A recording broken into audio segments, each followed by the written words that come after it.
Salamat po. And for today's video, let's talk about this one.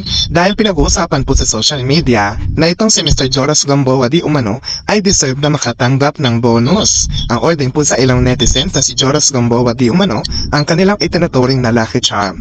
Umabot naman ng 1.06 billion ang kinikita ng pelikulang Hello Love Again at syempre nabawi na ni Catherine Bernardo at Alden Richards ang pagiging box office king and queen. Sila na muli ang may hawak ng highest grossing film in local cinema at kasabay ng tagumpay ng Hello Love Again at pagiging top male and female stars na yan ng Catherine, hindi nakakalimutan ng mga netizen lalo na ng mga nakapanood na ng pelikula. Ang ilan sa mga comments, ang laki ng ambag ni Joros sa movie. Malaki ang contribution ng ni Joros sa success ng Hello Love Again. Deserve ni Joros ang bonus. Bay naglabas din sa halos lahat ng mga highest grossing film ng Star Cinema kahit ang Rewind ang naungusan na ng Hello Love Again kasama rin si Joros. Pambansang lucky charm na talaga ang title ni Joros. Grateful naman si Joros sa mga positibong sinasabi sa kanya at sabi nga niya lahat naman daw ay dahil sa blessing at grace ni Lord sa kanya. Ang maganda na kay Joros, he did not take all the credits but he gave it back to the Lord, diba? Mala parang lahat yon pinapasalamatan niya sa ating Panginoong Diyos. And for this, eto na no, dahil pinag-uusapan at binalikan po ng ilang mga netizen ang naging statement ni Mr. Daniel Padilla matapos niya pong sabihin sa kanya pong ma-renewal of contract sa ABS-CBN na sinabi niya doon na wala daw makakatalo no sa fans club ng Katniel. Sabi niya lumulutang ulit na yon ang old video ni Daniel Padilla at sinabi niyang derecha noon na walang makatatalo sa fans club daw di umano ng Katniel. Ito ay sa gitna ng naglabasang report ng Hello Love Again ni Catherine Bernardo at Alden Richards ang may hawak na ngayon ng highest grossing Filipino film at all time. Ayon sa pinakahuling ulat na umabot na raw po ng ang gross sa HLA Worldwide Box Office as of November 23. Dahil dito, may mamalagpos ng video ni Daniel at sinasabi niyang, for me, wala pa ring fans club na makatatalo sa Katniel. Sorry, but it's true. Sinabi ito ni Daniel habang nagpapasalamat siya sa Katniel fans during his contract signing with ABS-CBN last February 2024. Kaya naman galit na ang mga netizen and fan de Catherine ipamukha kay Daniel ang gross ng Hello Love Again na tinalo na naman ang The House of Us ng Katniel in 2018. Sorry po, natalo na po ang fans club na sinasabi mo, komento ng isang netizen. Clinging to the glory days, sabi naman ng isa pa. So ganito nga po binanata ng ilang mga netizen. And of course nagkaroon din po ng poll. Ito pong Abante News no na isang platform sa Facebook. Nagkaroon po sila na parang poll kung sino daw po yung pinakabagay kay Catherine Bernardo na makasama muli sa isang project. Of course syempre ang pinakapinili po ng netizen ay walang iba kundi si Alden Richards. So dito pa lang nangangahulugan pa lang talaga na talagang marami na rin talaga nag-ship. At ang pangit lang kasi sa sinabi ni Daniel, lagyabang kasi siya during that time. Dapat wala na siyang sinabing ganun, nagpakahambol na lang siya Ang sinabi niya kasi doon parang they are taking or parang kinukuha niya yung sympathy ng mga Katniel fans doon po sa kanyang contract signing. Pero tingnan naman natin nasan na siya ngayon, diba? Hindi naman sa dinadown natin siya pero yung lahat kasi ng mga sinasabi niya parang hindi niya iningatan. Pati po yung mga sinasabi niya patungkol sa pakikipagrelasyon ay binabalik na rin sa kanya ngayon ng mga netizens. So dapat talaga we should always be careful sa lahat po nasasabihin natin sa social media, lalo na si Daniel isa siya sa mga public figure. Lahat po yan binalik sa kanya ng mga netizen. And ang maganda pa rito is that talagang almost 100% of Filipinos, not only here in the Philippines but also abroad, pinipili talaga at mas na-excite na makatambal muli ni Catherine Bernardo si Alden Richards. Kaya naman para sa puso ng Pinoy, laglag na po talaga itong si Daniel sa puso ni Catherine dahil si Alden Richards na ang pinipili ng marami mga Pilipino.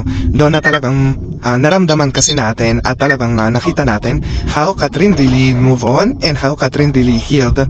Kasama po si Mr. Alden Richards. Yun po yung nilo-look up ng lahat ng mga Pinoy. Kasi parang tayo, kasi ganun tayo, may puso tayo na may tayo makasimpat siya. Eh doon po sa sitwasyon na yun nakita natin, natalong-talo talaga si Catherine. So, ang puso ng masa ay napunta talaga kay Catherine at kay Alden Richards. Kaya naman, we are so happy na burado na talagang lahat ng memory ni Daniel sa mundo po ng ilang mga fancy cat at ni Mr. Daniel Padilla noon. Maaring nagkaroon po ng hati parang may mga nakasimpat siya kay Daniel. Meron din naman po na natili na talagang nagmamahal kay Catherine Bernardo na nakikita natin yung resulta sa kanila pong latest movie.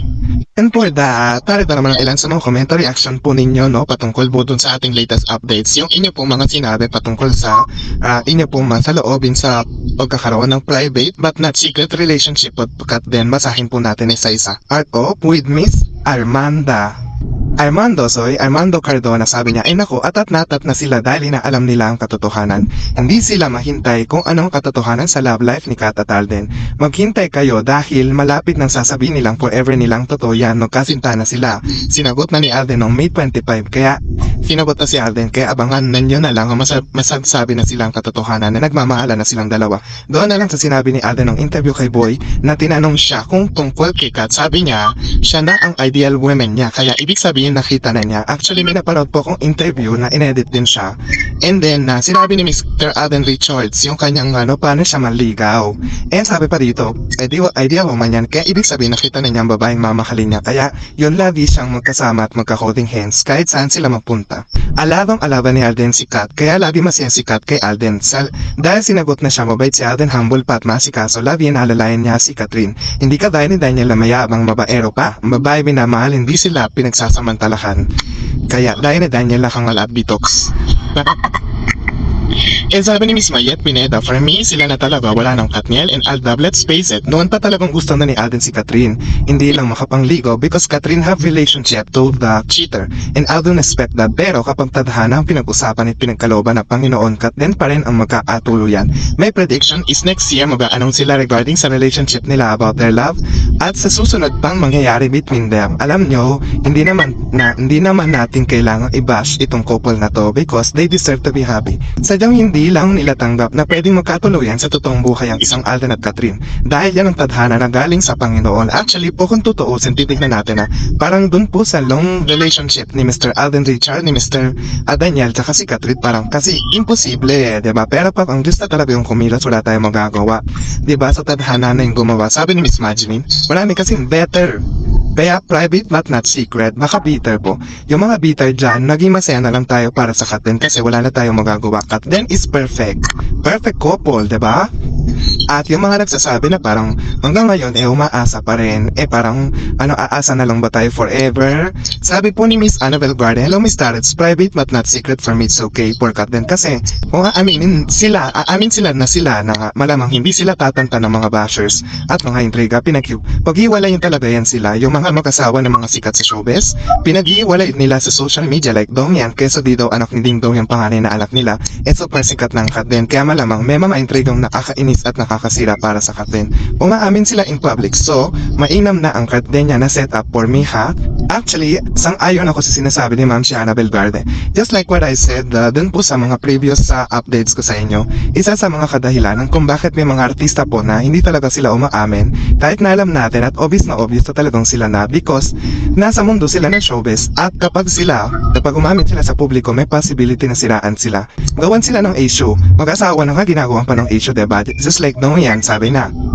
And para maproteksyonan yung relasyon nila, nakikita natin ang mga galawan nila pero di makakabato ng kasisira nila mga bashers dahil di naman sila umaamin eh. Kumbaga, bahala kayo kung anong isipin nyo, diba? And sabi niya pa, Nanay Christy, wala na ayos ng laban. Pag totoo na, di na ako magtatanong pa kung sila na kasi sa araw-araw mo silang nakikita.